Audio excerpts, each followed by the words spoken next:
జగన్ జనం కోసం ఆయనో కలగన్నారు. అలాంటి ఇలాంటి కల కాదు.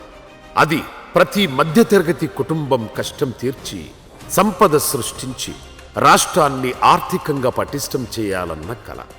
కష్టాలెన్ని వచ్చినా ఆ కలను ఎక్కడా మధ్యలో ఆపలేదు. కరోనా 2 ఏళ్లు మింగేసిన 3 ఏళ్ల సమయంలోనే ఆ కలను సాకారం చేసుకునేందుకు పరుగులు పెట్టించారు.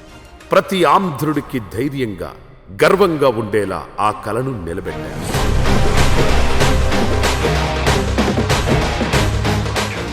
సముద్రం అంటే కంటికి కనిపించేంత దూరంలో నీళ్లే కాదు, అపార సంపదను దాచుకున్న జలనిధి. భవిష్యత్తును భరోసాను మోసే పెన్నిధిలా చూశారు.